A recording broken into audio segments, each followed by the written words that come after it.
Kriminálne spisy opisujú násilné a sexuálne scény, preto nie sú vhodné pre poslucháčov mladších ako 18 rokov ani pre citlivé povahy.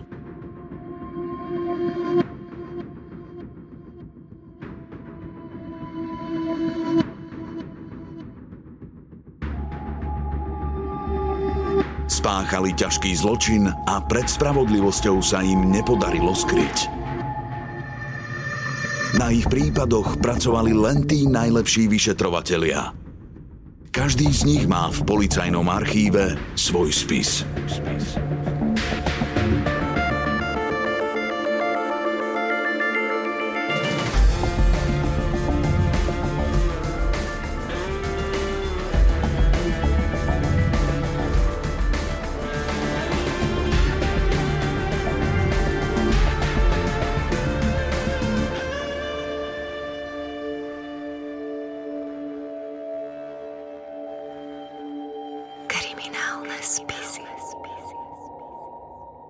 Bratislavský Škrtič. Letné ráno roku 1980. Svitá a v okne Justičného paláca v Bratislave sa zaligoce prvý lúč slnka. Dvor postupne zaleje zlatisté svetlo. V cele čaká mladý muž. Dnešný východ slnka je pre neho posledný. Odvolal sa, ale prezident Gustav Husák mu potvrdil trest smrti. Poprava je naplánovaná na dnes ráno. Vie presne, ako to prebehne. Zviažu mu ruky, dajú mu plienku, aby nezašpinil väzenské nohavice. Postaví sa na značku nakreslenú na drevenej podlahe šibenice. Kat mu hlavu vopchá do koženého remeňa. Potom dá pokyn.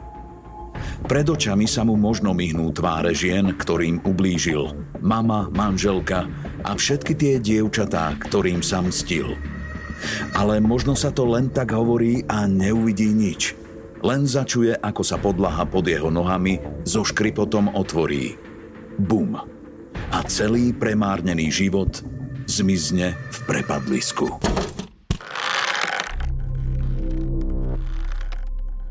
Marta, leto 1978.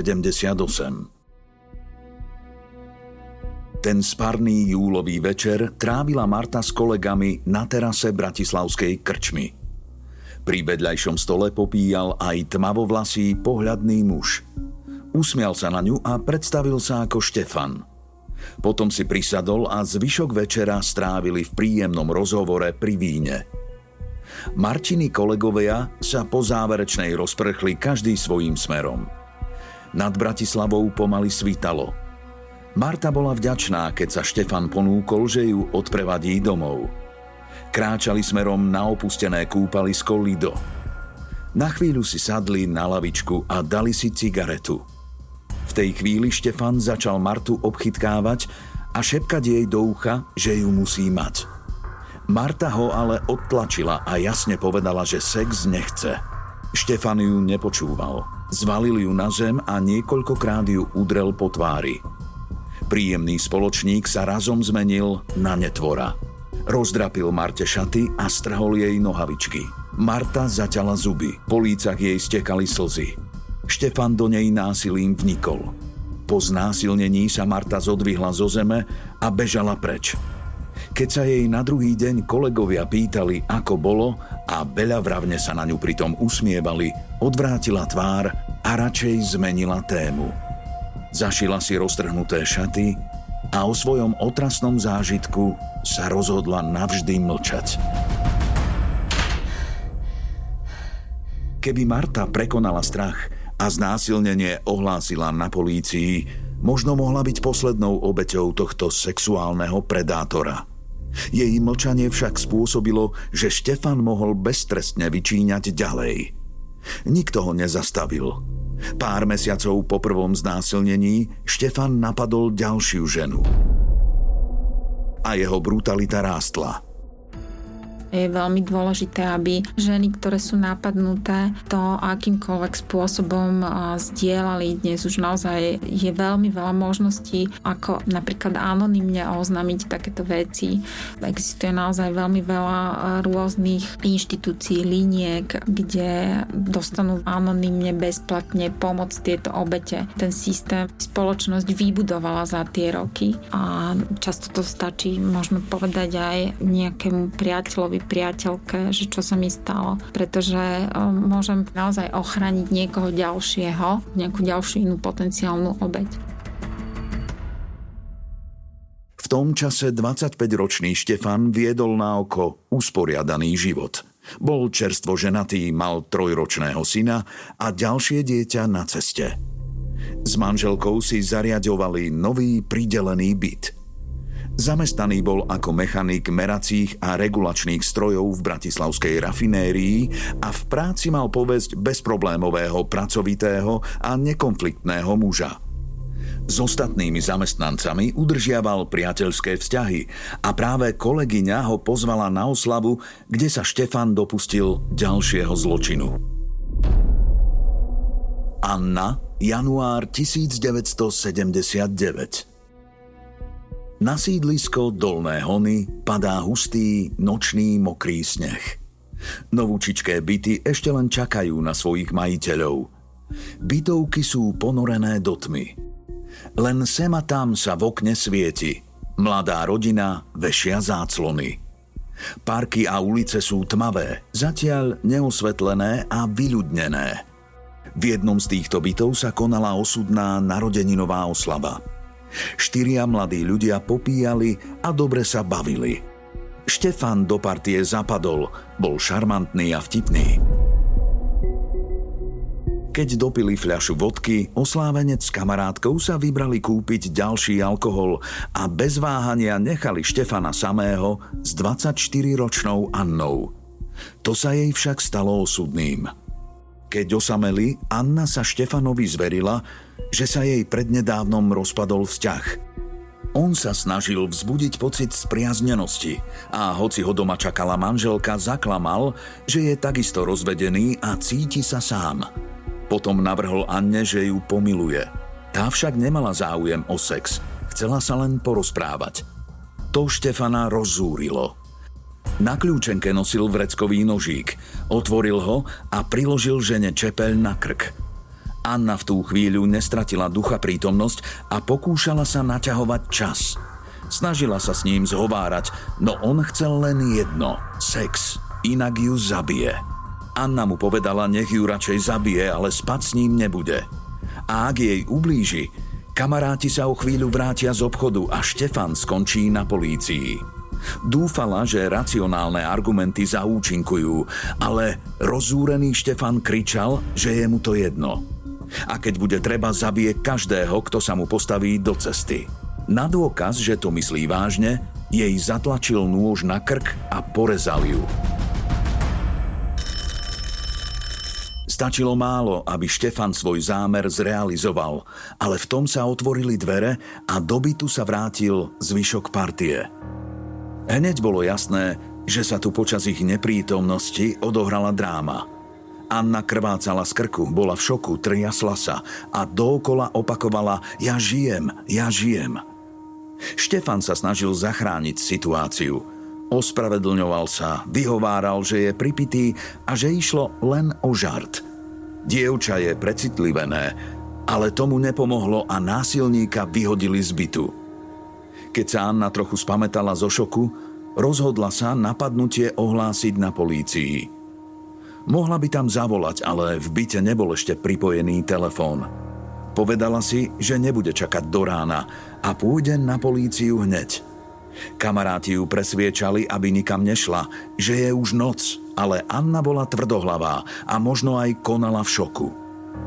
Polícia sa nachádzala 15 minút pešo od jej bytu. Obliekla sa a vyšla do studenej noci.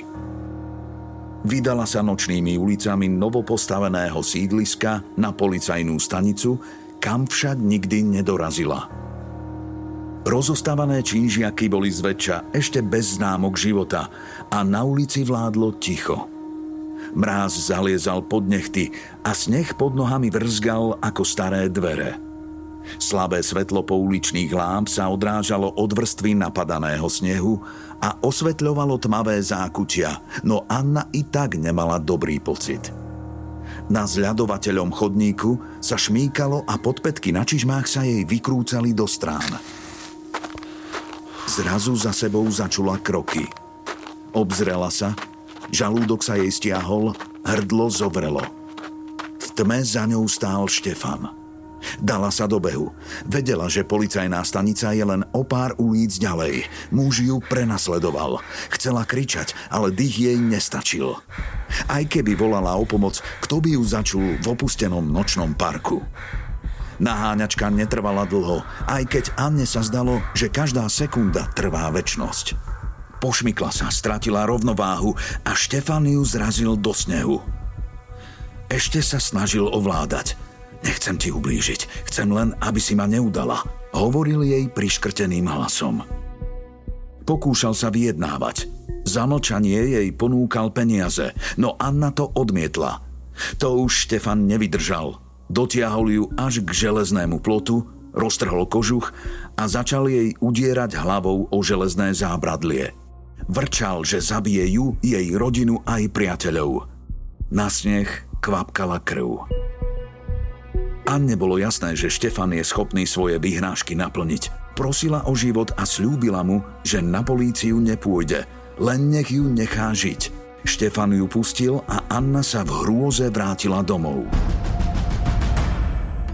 Máme veľa prípadov, kedy sa ženy boja ísť na políciu po takomto násilnom sexuálnom útoku. Na prvom mieste sú tie dôvody, že majú pocit víny, hanby, pochybujú o sebe a hnevajú sa na seba, na svoju neobozretnosť, na neschopnosť odhadnúť riziko, situáciu. Ďalej sa boja odsúdenia okolím, z opovrhnutia, z nepochopenia, čiže majú strach z ďalšieho zranenia pri necitlivom kontakte. Môžu sa báť nejakej verejnej nálepky.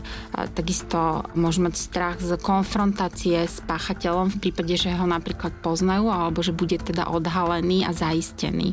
Takisto v spoločnosti, ak všeobecne panuje nedôvera v inštitút polície, takisto to môže prispievať k tomu, že ženy sa boja ísť na políciu. Ale dnes už je to teda oveľa lepšie, pretože existujú rôzne neziskové organizácie, rôzne linky, na ktoré sa dá telefonovať anonymne, kde môžu dostať ženy pomoc. Existuje linka, konkrétne aj miesto kontaktné, pomoc obetiam násilnej trestnej činnosti. Ráno šla k lekárovi, aby jej ošetril tržné rany na hlave. Ako dôvod zranení uviedla pád na zľadovateľnom chodníku. Ani na druhý deň sa neodhodlala navštíviť policajnú stanicu, ale Štefan bol aj tak nervózny. Cítil, že Annin strach z jeho hrozieb pravdepodobne vyprchá a ak sa rozhodne prehovoriť, zničí tým jeho spokojný život. Annu navštívil ešte niekoľkokrát. Za zničený kožuch a práce neschopnosť jej zaplatil 2000 korún a považoval to za vybavené. Prejde ešte 9 mesiacov, kým sa Anna opováži o hroznej noci so Štefanom prehovoriť. Bohužiaľ, vtedy už bude neskoro. Aj keď Anna mlčala, o nočnom útoku Štefana porozprávali kamaráti, ktorí s nimi boli na oslave. Klebety sa šírili aj v práci, ale situáciu všetci zľahčovali. Štefan sa opil a chcel dostať do postele nejaké dievča, ktoré teraz preháňa, že ju napadol. Takto o tom hovorili jeho kolegovia a známi a zväčša nad tým len mávli rukou. Dnes je to už ťažko pochopiteľné, ale Štefanova povesť nijako neutrpela. Naopak, zdalo sa, že pokus o znásilnenie a napadnutie ženy boli interpretované ako mačistické, ale priateľné správanie.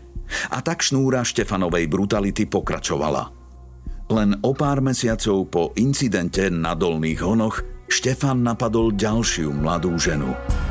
Na Šafárikovom námestí v centre Bratislavy voľakedy stál známy hotel Krym.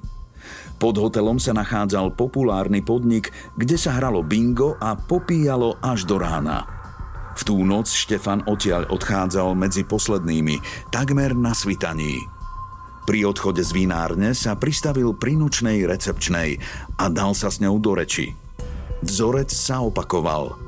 Spočiatku šarmantný Štefan blesku rýchlo prešiel od sladkých rečičiek k násilnému obťažovaniu. Nepripravenú dievčinu celým telom pritisol k stene, boskával a obchytkával. Ale recepčná začala z celej sily kričať.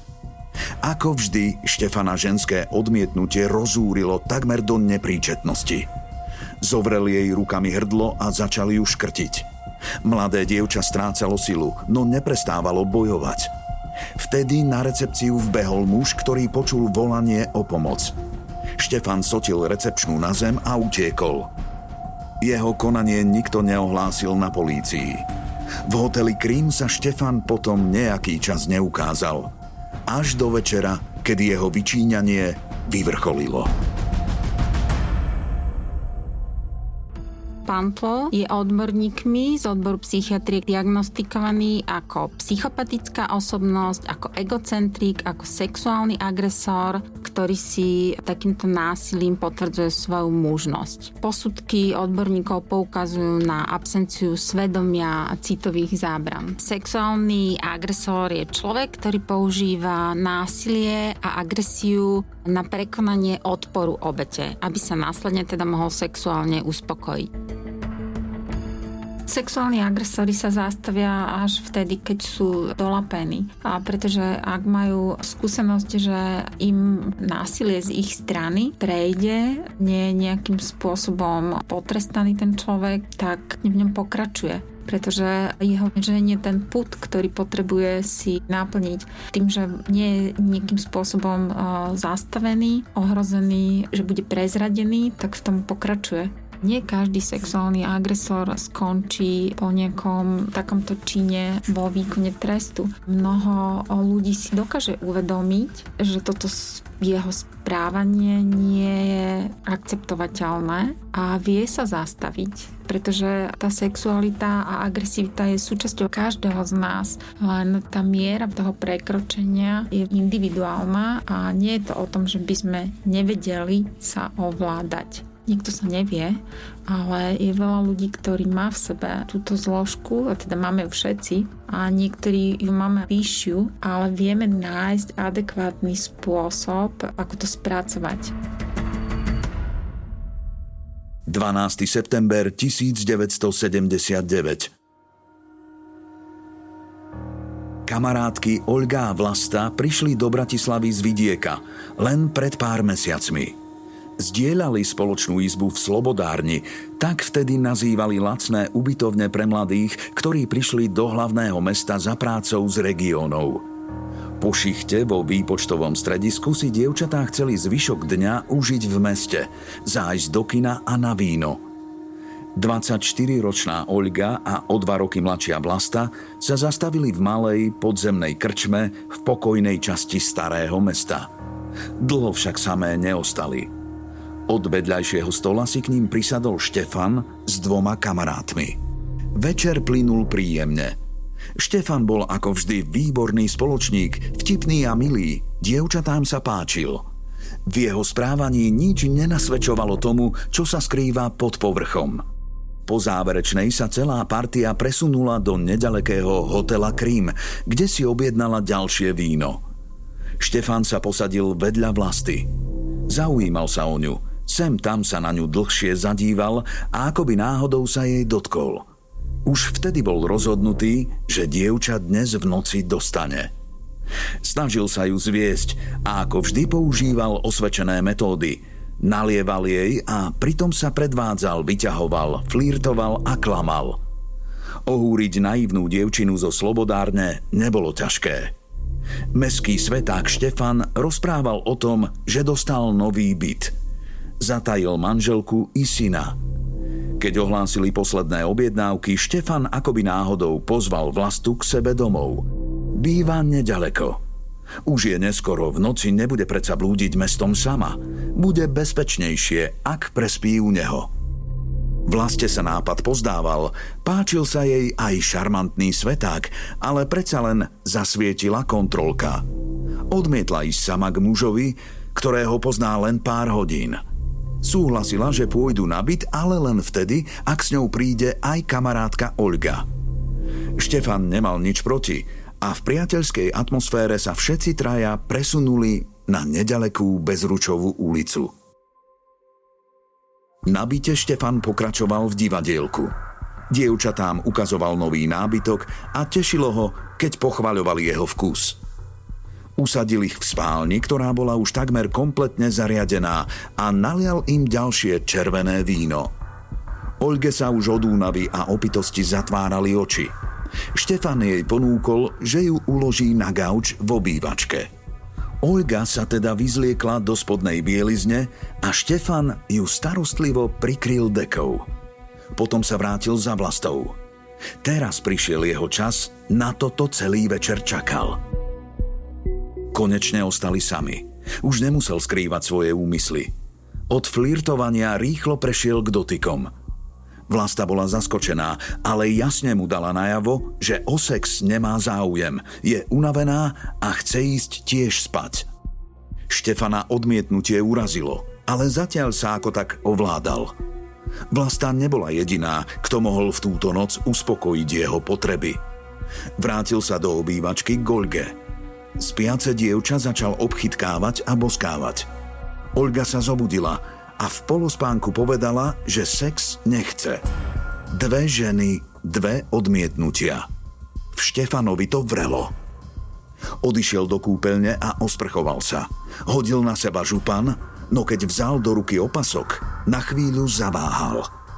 V mysli sa mu vybavila násilná scéna z filmu, ktorý nedávno videl. Opasok pevne stisol v zovretej ruke. V byte bolo ticho. Olga spala. Štefan ju zobudil, rázne žiadal, aby ho sexuálne uspokojila. Olga si vo svojom stave zrejme neuvedomovala, s kým má dočinenia a že opasok v rukách Štefana sa o pár sekúnd môže zmeniť na zbraň. Opäť ho odmietla a otočila sa na druhý bok. Pre Štefana však bolo jej odmietnutie poslednou kvapkou. Vybuchol. Začal ju celou silou udierať do hlavy. Olga spadla z postele na podlahu. Posadil sa na ňu a uhryzol ju do oboch prsníkov. Olgu bolesť úplne paralizovala. V šoku sa nedokázala pohnúť ani kričať. Štefan sa chvíľu díval na jej slzami zmáčanú tvár. Potom jej priložil na krk opasok a celou silou ho stiahol. Olga zachrčala. Zovretie povolil, až keď sa prestala hýbať. Telo zaškrteného dievčaťa nechal na zemi a vrátil sa do spálne.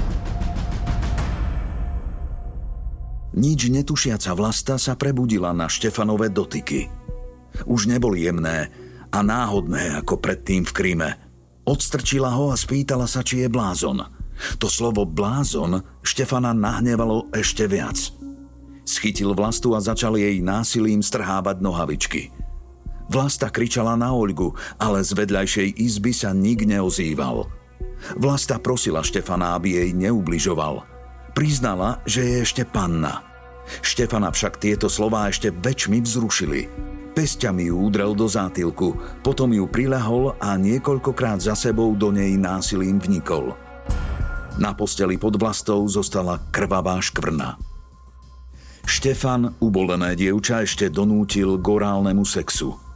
Prikázal jej, nech si dá dole šperky. Vraj si ich chce nechať ako suvenír. Vlasta si trasúcou rukou odopla reťazku s príveskom v tvare srdiečka. Štefan ju následne doviedol do obývačky. Keď Vlasta zbadala svoju kamarátku mŕtvu, podlomili sa jej kolená. Štefan ju donútil sadnúť si k mŕtvole a prikázal vsunúť ruku medzi Olgine nohy. Vlasta sa triasla od strachu a urobila, čo jej kázal. Cítila, že nemá šancu a muž sa s ňou len hrá ako mačka s myšou, kým ju nezabije. Na druhej strane však dúfala, že ak nebude klásť odpor, ušetrí ju. Štefan sa v pohľade na Vlastu, ktorá sa poddávala jeho príkazom, vyžíval. Strčil jej do ruky Olgine šaty a prikázal jej, aby mŕtvu kamarátku obliekla. Olgino telo už chladlo. Roztrasená Vlasta poslúchla. Keď zrazu Štefan zavelil, že idú na prechádzku, skrsla v nej nádej. Musia niekoho stretnúť. Musí sa jej podariť utiecť. Štefan Vlaste pri obúvaní ešte uštedril niekoľko rán pesťou do hlavy a upozornil ju, aby neskúšala robiť hlúposti. Proti jej prípadnému úteku sa poistil. Bolo 4:30 ráno. Svitalo. Ulice mesta boli úplne vyľudnené, len kde tu prebehla túlavá mačka. Po chodníku kráčali za sebou dve postavy, muž a žena. Náhodný okoloidúci by si v tme a z diaľky sotva všimol, že žena má okolo krku omotaný opasok od župana, ktorý ako opratu držal pevne v rukách muž za ňou. Ľavú ruku jej vykrúcal za chrbtom. Vlasta okolo seba pozerala márne. Nádej neprichádzala. Mesto ešte tvrdo spalo. V oknách obytných domov bola tma. Vedela, že ak začne kričať, muž ju jedným ťahom opaska zaškrtí. Štefan viedol Vlastu smerom k Dunaju. Kráčali dokonca popod okná bytu, v ktorom spala jeho manželka a dieťa. Prešli cez prázdnu ulicu popri plote klubu umelcov, ktorý nad ránom už zýval prázdnotou. Za plotom bol železničný násyp a úplná tma. Opasok okolo Vlastinho krku sa každým pohybom sťahoval a ona už nemohla dýchať. Prosíkala, aby jej škrtidlo uvoľnil. Štefan chcel, aby ešte chvíľu kráčala. Opasok teda mierne povolil. Vtedy Vlasta využila moment a z celej sily ho lakťom udrela do žalúdka. Štefan pustil opasok z ruky a dievča sa z posledných síl rozbehlo preč. Nerovný kamenistý povrch úteku neprijal. Po pár metroch sa jej vyzula lodička, no snažila sa bežať ďalej. Štefan ju však dobehol. Zvalil ju na zem. Rukami jej zovrel krk a začali ju škrtiť. Potom na zemi zbadal palicu. Schmatol ju a celou silou ju Vlaste tlačil na krk, kým dievča nedodýchalo. Štefan hľadel na svoje dielo a triasol sa od hnevu. Nielenže ho Vlasta odmietla, ale pokúsila sa o útek. Nerešpektovala ho. Nebrala ho vážne. Palicu, ktorou ju zahrdúsil, jej niekoľkokrát vrazil do vagíny. Upokojil sa, až keď po bielých stehnách mŕtvého dievčaťa začala stekať krv. Štefan ďalej konal premyslene. Potreboval sa zbaviť Olginho tela. Vrátil sa do bytu, telo Olgy si prehodil cez plece a vybral sa von. Bolo 5 hodín ráno, brieždilo sa. Na ulici sa začali objavovať rozospatí ľudia na ceste do práce. Štefan bol opatrný. K násypu sa vybral cez vnútorné dvory obytných budov, aby s Olginou mŕtvolou na ramene unikol akejkoľvek pozornosti. Jej telo pohodil na štrk pri rieke vedľa mŕtvej Vlasty. Dievčatám navyše postrhal šperky a z kabeliek vybral peniaze a tuzexové bony. Mohlo by sa zdať, že tak chcel zahladiť stopy, no tento čin bol len prejavom jeho cynizmu. Z vraždy chcel vyťažiť všetko, čo sa dalo. Prázdne kabelky dievčat hodil do Dunaja. Svítalo a rieku osvetlilo šedé septembrové slnko. Po vraždení sa Štefan vrátil do svojho bytu. Postupoval racionálne, chcel zahladiť stopy. Vymenil obliečky, ustlal posteľ, vyvetral, umyl poháriky a nedopité víno uložil do chladničky.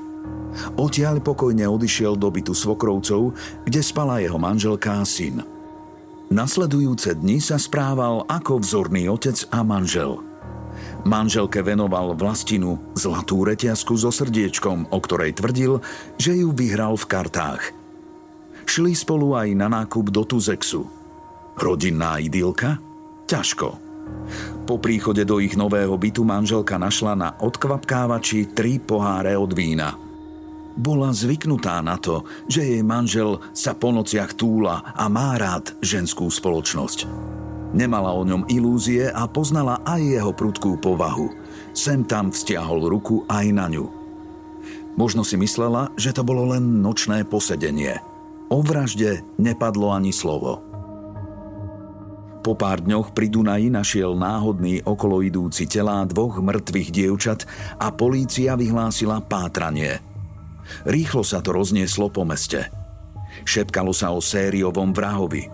Polícia upozorňovala, aby dievčatá nenosili vyzývavé oblečenie, nechodili von samé a nedôverovali cudzím mužom. V meste zavládol strach. Kriminálna polícia zatiaľ prečesávala bary v okolí, vypočula desiatky svedkov, pýtala sa ľudí, kde videli dievčatá, s kým pili, kam v tú noc išli. Štefan chodil do práce a správal sa vzorne, ale tušil, že je len otázkou dní, kedy sa k nemu polícia dostane. Začal byť nervózny. Napokon to nevydržal a so všetkým sa zdôveril tej, ktorej veril najviac. Vlastnej manželke. Nepovedal jej však celú pravdu. Príbeh tej noci všelijako prekrútil, aby to vyzeralo, že bol len obeťou dievčenských intríg a vydierania. Manipuloval, kajal sa a prosil manželku o odpustenie a pomoc. Chvíľu uvažoval aj nad tým, že by snáď mohol emigrovať a tak sa vyhnúť do lapeniu. Plakal a ľutoval sa. A manželka mu zas ako toľkokrát predtým naletela. Slúbila, že mu pomôže zahladiť stopy a tiež mu bude robiť u polície alibi. Župan a opasok, ktorým škrtil, schovala do starej práčky v pivnici. Pre políciu si pripravili verziu, v ktorej Štefan prišiel z Krymu rovno k nej do starého bytu a celú noc spali bok po boku. Prečo manželka neverného násilníka chránila? To, aký bol ich vzťah v skutočnosti, sa už nikdy nedozvieme. Možno svojho muža slepo milovala a bola ochotná urobiť pre neho čokoľvek. Možno sa ho bála a odmietala si pripustiť, za kým netvorom v skutočnosti žije. V týchto situáciách hovoríme väčšinou o odporúčaniach, o možnostiach, o skúsenostiach iných žien, ale nejaká univerzálna rada, čo treba v akom prípade robiť, nie je, pretože tá situácia je veľmi špecifická a páchateľ a obeť sa teda stretne len teda v tom danom momente. A je to nová situácia pre všetkých. Ak sa žena ocitne v ohrozujúcej situácii, keď je napadnutá sexuálnym agresorom, je veľmi dôležité v tom momente zhodnotiť svoje možnosti a svoje schopnosti. Všeobecne platí, že väčšinou sexuálni agresori hľadajú obeť, ktorá je neistá a pasívna, ale pritom prvý ten kontakt nemusí byť hneď útočný. Napríklad sa ten agresor môže spýtať na čas alebo na cestu a ak teda intuitívne necíti žena, že niečo nie je v poriadku, odporúčajú sa rýchle, jasné pohyby, jasná, hlasná odpoveď, taká rázna a to môže útočníka hneď na začiatku odradiť. Ďalšou možnosťou, ktorá sa odporúča, je nadviazať komunikáciu, v úvodzovkách zoznamiť sa s agresorom. Cieľom je pokúsiť sa z tohto anonymného agresora, neznámej obete, urobiť ľudí, ktorí majú konkrétne meno, konkrétne pocity, konkrétne potreby. Okrem teda nadviazania nejakej komunikácie, tak sa odporúča napríklad bežať, ak sme si istí, že sme rýchlejší, alebo ak sme si istí, že dobehneme na nejaké miesto pomoci. Takisto kričať sa odporúča, ak sme presvedčení o tom, že agresora zastrašíme tým kríkom, alebo sa dovoláme nejakej pomoci. A takisto všeobecne platí, že aktívna obrana je vhodná vtedy, keď je útočník jeden sám, teda sme aspoň jeden na jedného, a ak sme si istí, že nemá zbraň. A ak vieme, že na to psychicky máme, že sme dostatočne silní, pretože to chce naozaj veľké odhodlanie tomu páchateľovi ublížiť, až ho vlastne paralizovať. To je to najdôležitejšie, že chceme, aby nepokračoval vo svojom útoku. Každá z týchto spôsobov obran, či už je pasívna alebo aktívna v tej danej situácii, môže samozrejme spôsobiť aj ešte väčší útok, väčšiu agresivitu toho páchateľa. Je naozaj to veľmi individuálne a na tej konkrétnej situácii a na zhodnotení tej ženy v tej situácii. Pár dní po náleze tiel zazvonili pri dverách Štefanovho bytu policajti. Začal sa kolotoč vypočúvaní.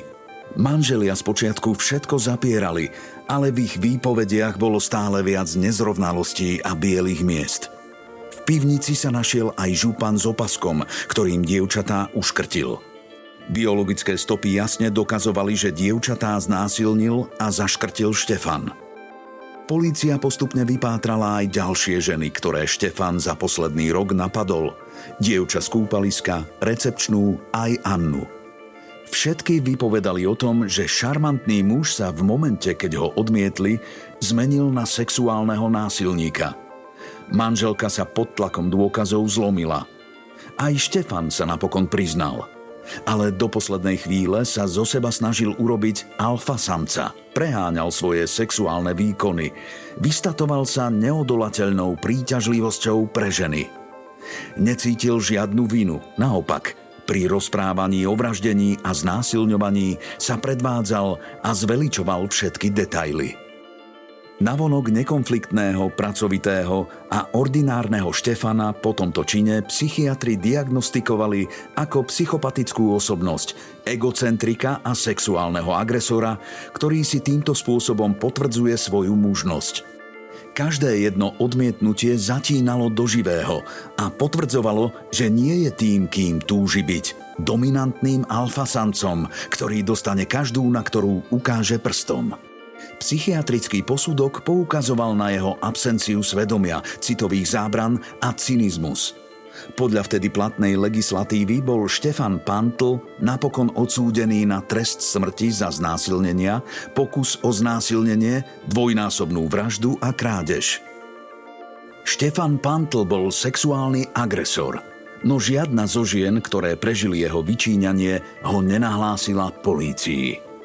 Ak by prekonali strach, možno by nevinné dievčatá Vlasta a Olga mohli ešte žiť. To, že sa ženy báli prehovoriť, bolo však pochopiteľné. Spoločnosť vtedy obete sexuálneho násilia nebrala vážne. Namiesto adekvátnej pomoci a ochrany sa ženám dostávali výčitky za ich naivitu a konštatovanie, že si za to môžu sami, že sa správali vyzývavo či dôverčivo. Ženy sa báli a hanbili hovoriť o sexuálnom násilí. Väčšinu útokov ani neoznámili na polícii. Muselo dôjsť až k brutálnej vražde, aby polícia zastavila sexuálneho predátora. 26-ročného Štefana popravili 30. júla 1980. Súd zhodnotil, že je nebezpečný pre spoločnosť a jeho náprava nie je možná. Zločiny spáchal pri plnom vedomí, konal chladnokrvne a cynicky. Ku všetkým skutkom sa napokon priznal. Nikdy ich však neoľutoval.